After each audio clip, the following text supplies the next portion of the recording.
Fala galera, estamos chegando com mais um debate especialíssimo aqui no canal, com participação de Reginaldo Leme. É isso aí, o Regi vai conversar com o editor-chefe do Motorsport.com, Felipe Mota, sobre o buraco no qual a Ferrari se meteu na Fórmula 1.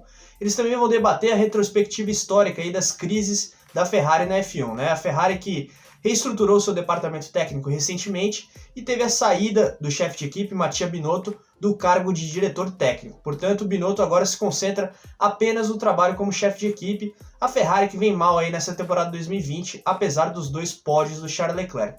Então é isso aí, pessoal. Fiquem de olho nesse debate, mas antes não se esqueça, se inscreva no canal, ative as notificações e já deixe o seu like e o seu comentário. Além, é claro, de ficar de olho na promoção que o Motorsport.com e a Full Time estão fazendo para presentear kits do Rubens Barrichello na Stock Car. Fiquem de olho, a descrição aqui do nosso vídeo traz todos os termos, então agora sim, assista ao debate. Vamos bater um papo com Reginaldo Leme aqui no Motorsport.com para a gente falar sobre vários assuntos nesse momento de calendário acelerado, né? 3 corridas seguidas, sendo que 2 em Silverstone, que o Reginaldo já disse que adora demais. Tudo bem, Reginaldo? Como é que você tá? Tudo bem, Felipe. Que bom, mais esse bate-papo aqui, muito legal. Reginaldo, como é que foi a primeira vez que você pisou em Silverstone e falou, caramba, então é isso aqui. Como é que foi? Pode crer, pode crer. A mesma coisa aconteceu quando eu pisei em Monza. Era assim, caramba, onde eu tô? E Silverstone, eu vejo Silverstone desde muito antes, com as reformas todas que a pista sofreu, né? Fui vendo.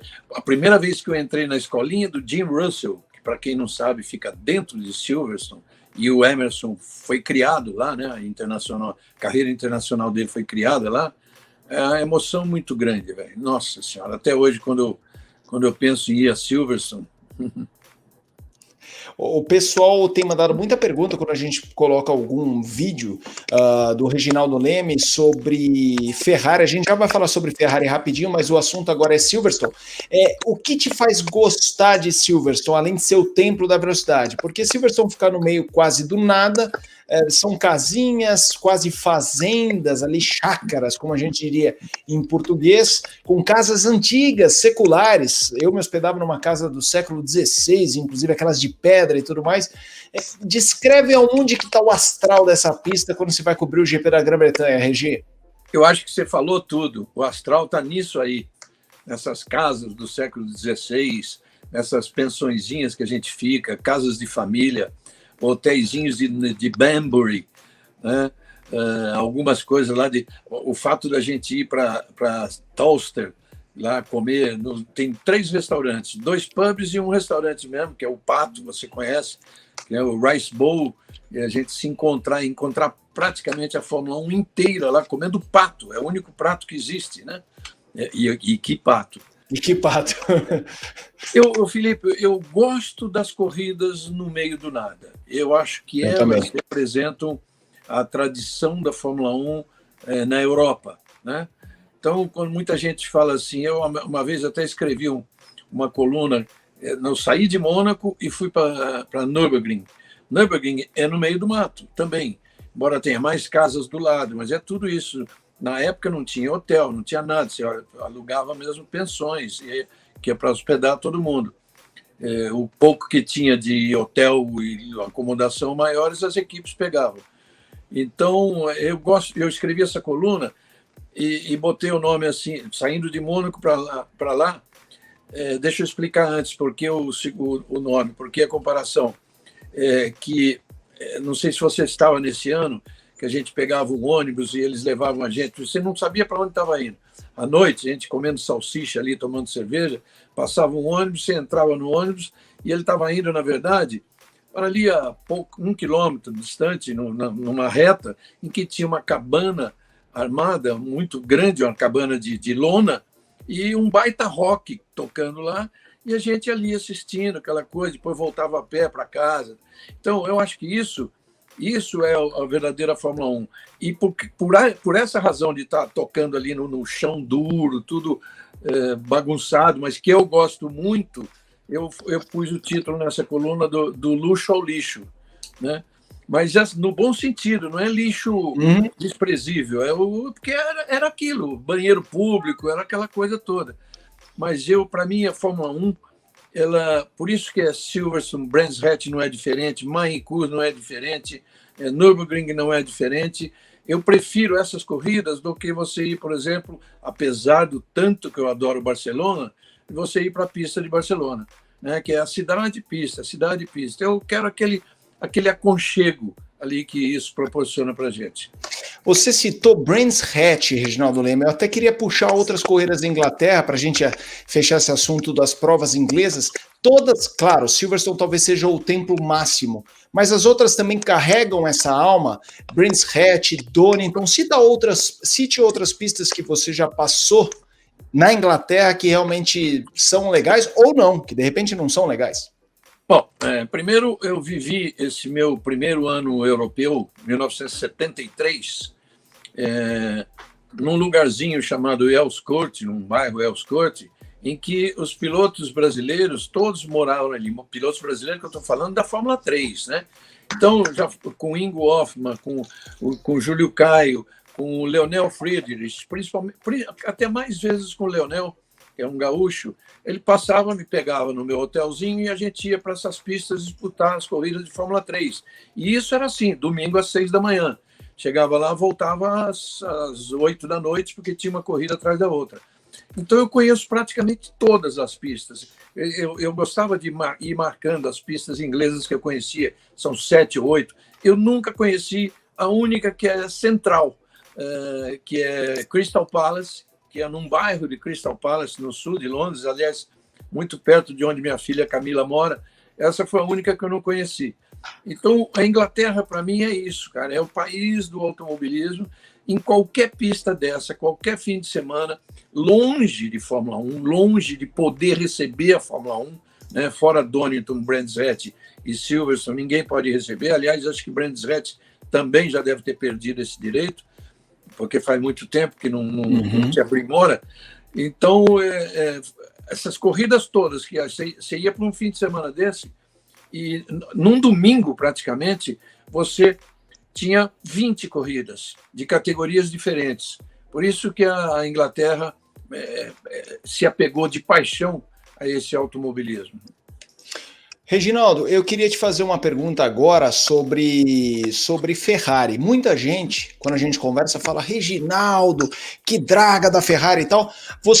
Primeiro ano que você cobriu Fórmula 1 foi 7, você estreou, se não me engano, em 72.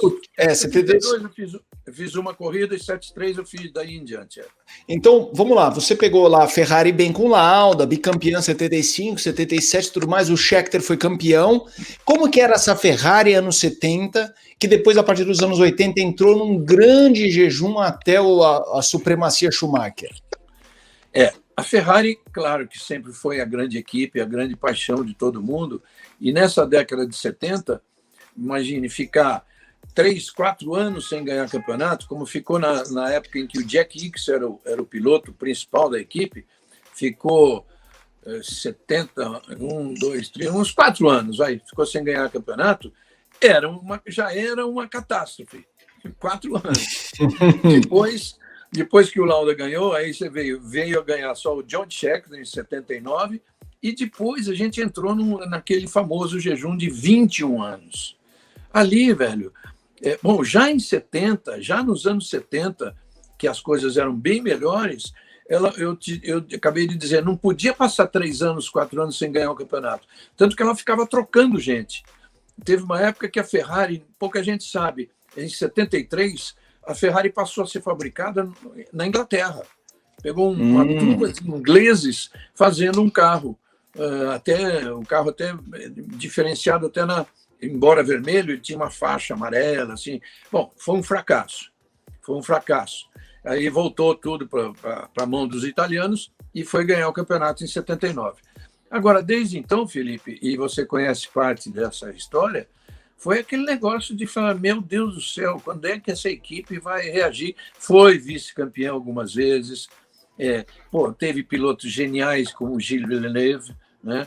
Teve outros pilotos geniais mesmo, e não conseguiu ganhar campeonato. Só foi ganhar com o George Scheckter, até como companheiro do Villeneuve, mas ele brilhou, o Villeneuve no início de carreira, claro, ele brilhou mais que o Villeneuve, até a equipe teve que trabalhar a cabeça do Villeneuve para ele se controlar um pouquinho, porque aquele caso do super talento que por falta de controle acabava batendo demais, né?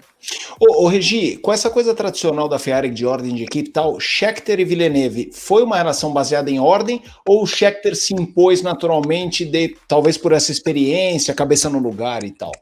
Não, eles tiveram um acordo no início do ano, de que se o carro fosse um carro vencedor, e a preferência seria do Scheckter.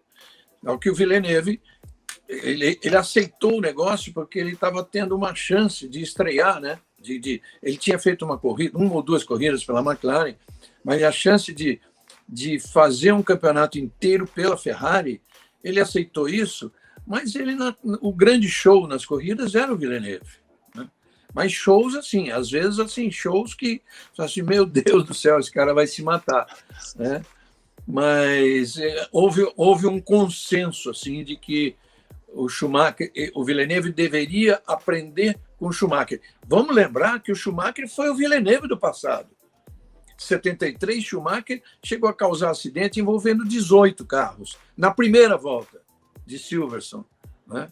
Então, o Schumacher só foi campeão quando ele botou a cabeça no lugar, que é o que acontece com todos, né, Felipe? Sem dúvida, a gente está vendo o próprio desenvolvimento do Max Verstappen nesse sentido de controlar os poderes, quase como aquele filme de super-herói que o cara tem muito poder, mas sai fazendo algumas coisas e de repente ele vai sendo controlando e sabendo a hora de usar cada um desses talentos que ele tem à disposição. Regi, duas perguntas sobre chefia da Ferrari. Enzo Ferrari, alguma vez você viu, entrevistou o Enzo, ele que faleceu em 88, como que era o Enzo Ferrari? Porque para geração mais jovem, Enzo Ferrari é uma entidade, é como se não fosse uma pessoa mais, a gente não consegue imaginar. Você que acompanhou na época dele, e como foi o Montezemolo antes de ser presidente, quando ele era ali um cara de pit wall e tudo mais? Eu comecei a trabalhar na Fórmula 1 com o Luca de Montezemolo, o team manager. Ele era o chefe da equipe. Tinha um engenheiro Mauro Forghieri, que era um gênio, o carro era muito bom, a equipe era meio italianada, né? Bem a cara do Montezemolo. Agora, o comendador, ele nunca se meteu em aspectos assim, nunca se meteu depois do ponto em que eu comecei a cobrir. Antes, não, nos anos 60, não sei como é que era, nos anos 50, provavelmente ele dava ordens pessoalmente. Mas já nos anos 70, com a estrutura toda que a Ferrari tinha, ele não ia lá para dar ordens, ele aparecia muito raramente, principalmente em corridas na Itália, e eu tive a sorte, a luz de Deus que me iluminou, que numa reunião em Maranello, que só foram convidados pilotos italianos, jornalistas italianos, e eu convivia tanto com os italianos que eu recebi o convite, por engano. Imagina se eu não fui. Fui lá, muito legal, a gente teve um bate-papo, um coquetel, um jantar, e aí a coisa estava tão à vontade que a Dani estava lá, minha filha estava comigo. Então, a hora que acabou a parte de entrevista mesmo, eu entrei com a Dani e levei ela até o comendador. E o jornalista, o fotógrafo Hércules Colombo, porque você se lembra? Sim. Tradicional membro da equipe Ferrari e amigo do comendador, apresentou, essa é a filha do jornalista brasiliano que está aqui e tal. Ele pegou a Dani, botou no colo e fez a foto, entendeu? O Hércules tem essa foto. Ele me mandou uma vez uma cópia, cara, eu estou atrás dessa foto desesperadamente. Mas o comendador era um cara assim, acessível no sentido de ser simpático à imprensa italiana, mas assim, muito difícil de ser driblado quando se tratava de negócios. Ele defenderia a Ferrari em qualquer situação que fosse, com razão ou sem razão. O Bernie Eccleston conta no livro dele o quanto foi duro convencer a Ferrari a fazer parte da associação das equipes de Fórmula 1. Ela era a parte, né? E ela falava claramente, não vou me juntar a esses ingleses, né? O próprio comendador falava isso. Mas tem muitas histórias do comendador sensacionais, porque eu ouvia muito do Francolini, outro jornalista tradicional, já falecido, mas tradicional, amigaço, e que o Francolini ocupou o cargo de team manager da Ferrari uma época. Então ele tinha histórias fantásticas. Mas era isso, o Comendador. Era essa que você falou, essa figura mítica, né, que aparecia muito raramente, mas quando aparecia era um jeito simpático de ser. Agora, nas negociações, eu sei que era muito duro. Ô, Reginaldo, só mais uma de Ferrari, que é essa coisa que reza a lenda, baseado em estatística ou não, de que a Ferrari foi muito capaz de vencer na era Schumacher, porque tinha Schumacher, um alemão, Jean Todt, um francês, Ross Brown, um inglês, que ela não é muito capaz de ganhar com italianos, embora já tenha vencido com italianos e tal. A gente tá vendo essa gestão Binotto, antes era Arriva Bene, teve Marchione, e aí a coisa não tá bem, manda todo mundo embora. Isso é um retrato quase histórico. Mesmo com o comendador, era assim, não tá legal? Vai mandar todo mundo embora. É histórico. É de fato histórico. E, Felipe, a gente sabe que, claro que o italiano tem uma competência igual a dos outros países, pessoas de outros países, mas em design de automóvel, por exemplo, é fantástico. O italiano e o alemão, principalmente. Imagine, design de carro inglês nunca foi bom, né? Hoje tem a Land Rover, mas aqueles carros do passado que eram um negócio incríveis, e eles tinham capacidade administrativa. Então, o que eu sempre vi acontecer isso é que quando a equipe era 100% italiana, a coisa não funcionava. Eu acho que é bem o jeito italiano de ser. Eu sou descendente de italiano. É bem o jeito de ser, de levar as coisas, numa discussão ser extremamente emotiva, e a gente sabe que na Fórmula 1 as pessoas têm que cair para o racional, né? E eu acho que essa é uma das razões pelas quais, na época do Schumacher, um comando francês, do Jean Todt, um desenho projetista sul-africano, que é o Rory Byrne, o Ross Brown, inglês, comandando, e tinha outros, todos eles, italiano mesmo, era só do segundo escalão para baixo. Reginaldo Leme, é sempre uma honra bater um papo contigo. Um grande abraço e até a próxima, Regi. Até. Obrigado, Felipe.